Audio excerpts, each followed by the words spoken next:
So now I want to talk about the food chase game because it's a good game. The dogs love it. It's easy to do, but there are certain steps that you have to take to do it. Basically, all it is, when you cut it all down to the nitty-gritty, is we're going to toss a piece of food out. Dog's going to run out there and pick it up. The instant he picks it up, we call the dog. It's one of the ways that we can add the verbal command to come with a good reward, and it's a highly motivating game for the dog. Key is we want to get our dogs engaged with us. They got to know that we're going to do something fun.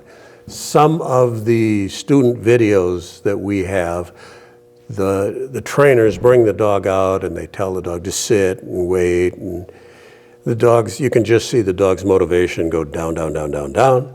And then when they do realize there's food, then they start to get a little more excited. But it helps when you bring your dog out and you're going to do something like this to get them excited. I mean, I like to do, and I got to say this with a food chase, I like to start it with a dog dragging like a 20-foot biothane line, because they're small, they don't weigh very much, they go through the grass easy, that type of thing.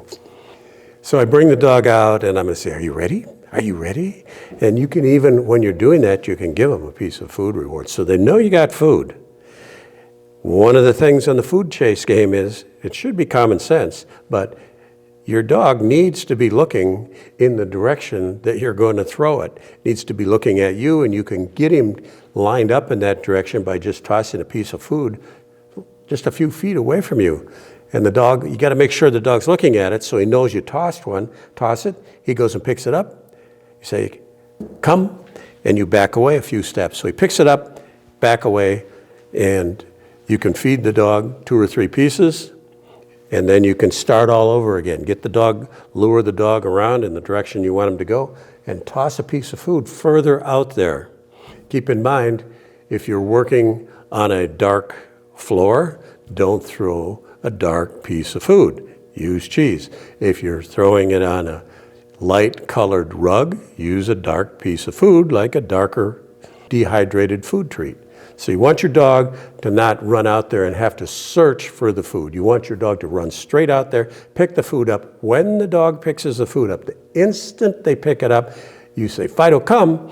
When they turn to come to you, start backing away from them and stop before they get to you. So don't you be backing while the dog's charging in on you. It's a good way to land on your back and get hurt.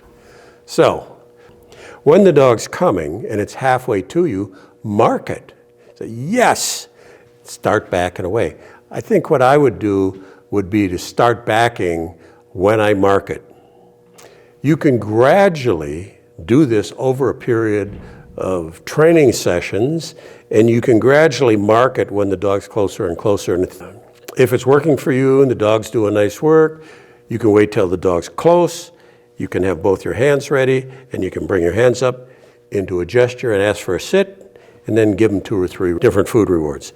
Another thing you can do in the game, and this game can change based on you, based on your dog, based on the motivation, where you're training, the whole thing. Another thing you can do is toss your food out. Dog runs out, picks the food up. Fido, come. Halfway there, you mark it. Yes, that's the release. Now he's coming. Give him a few pieces of food reward, and then you turn and go in the other direction, whether you want to do it that way or that way, it makes no difference. Other direction, and toss it over there when the dog's looking in that direction. So you got your dog coming there, and you're going to toss it over there. And in between that whole thing, in between the toss there and the toss there, there's bringing your dog in, giving him 2 or 3 food rewards. You possibly, if your dog is ready for this, give him the sit gesture. Sits, mark it, give him 2 or 3 food rewards, and then toss it that way. Or toss it back out the way it came. There's no set, do this, this, this, and this. What there is think about your dog, think about what you're training, think about the environment that you're training in, and then you think about being a dog trainer and think about it ahead of time. That's how you're going to become a good dog trainer. Don't just listen to me because maybe whatever I'm telling you, your dog's not ready for.